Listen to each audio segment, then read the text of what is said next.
की अधिष्ठात्री क्यों कहा जाता है? क्या आपने उस स्थान की कल्पना की है जहां न कोई मूर्ति है न आरती, फिर भी ब्रह्मांड की गूंज वहां सजीव हो उठती है? यह मंदिर है मां कामाख्या का, जहां देवी की उपासना नयन नहीं आत्मा से की जाती है, जहां सृजन की शक्ति एक शिला के रूप में जागृत है। यहां देवी न केवल कृपा देती हैं बल्कि मर्यादा टूटने पर दंड भी। कभी एक परम भक्त उनकी लीला की मर्यादा लांघ बैठा और देवी के कोप का शिकार बन गया। एक श्राप भी यहीं जन्मा जो आज तक नरनारायण वंश पर प्रभावी है। कामाख्या केवल एक देवी नहीं बल्कि इच्छा, ऊर्जा और चेतना का स्रोत है। यह वह स्थान है जहां सती का सबसे गूढ़ अंग गिरा था और वहीं स्थापित हुआ तांत्रिक साधना का सर्वोच्च केंद्र। हजारों साधक, अघोरी और योगी यहां आते हैं, मोक्ष, सिद्ध या बस एक झलक के लिए। तो आइए जाने उस गूढ़ रहस्य को जहां इच्छा तप में बदलती है और भक्ति शक्ति में। कामाख्या एक मंदिर नहीं, एक जीवित चेतना है। देवताओं पर ताड़कासुर का अत्याचार बढ़ता जा रहा था, कोई उपाय नहीं सूझ रहा था। शिव समाधि में लीन थे और उनके बिना कोई समाधान संभव नहीं था। देवगण चिंतित हो उठे।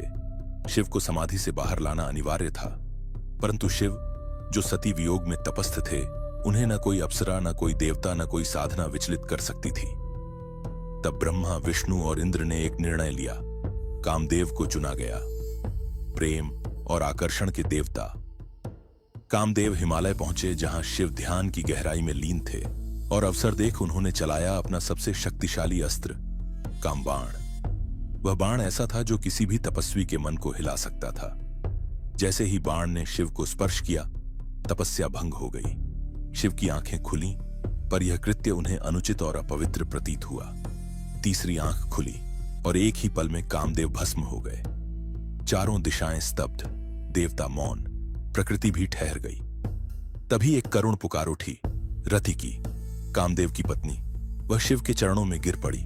प्रभु, मेरे स्वामी को लौटा दीजिए, मैं उनके बिना अधूरी हूं। शिव ने उसकी याचना सुनी।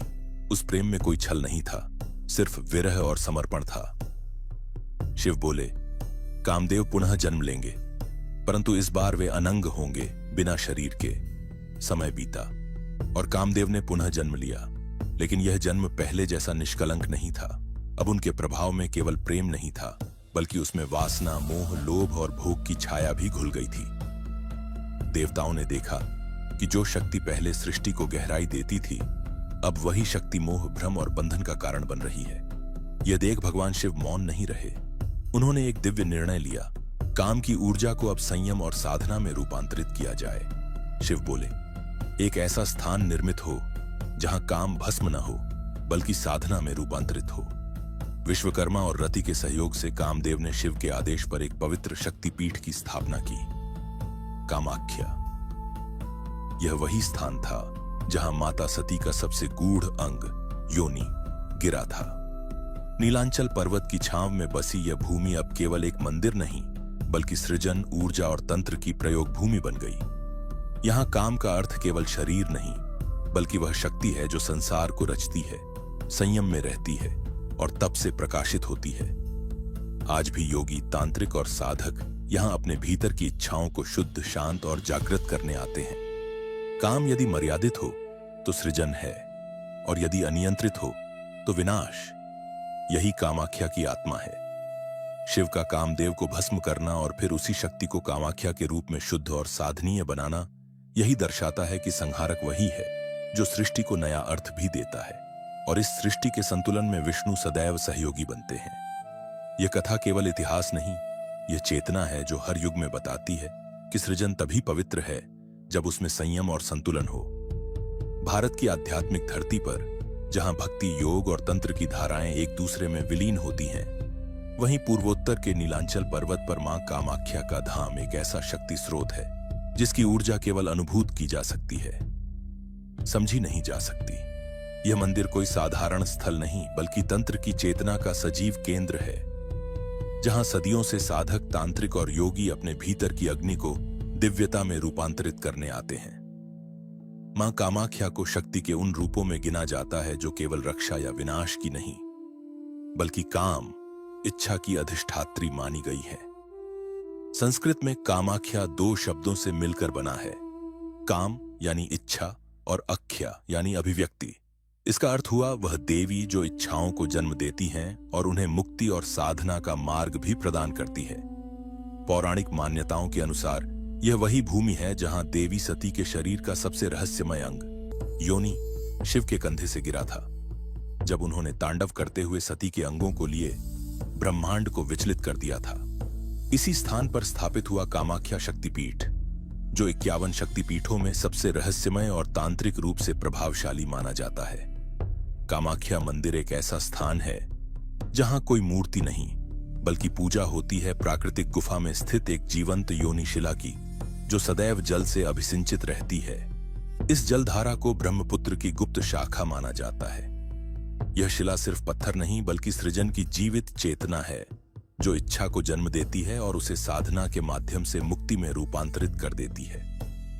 तंत्र शास्त्र के अनुसार योनि केवल शरीर का अंग नहीं बल्कि वह शक्ति है जो सृष्टि की धुरी को चलाती है, जो जन्म देती है और मृत्यु के पार चेतना को पहुंचाती है।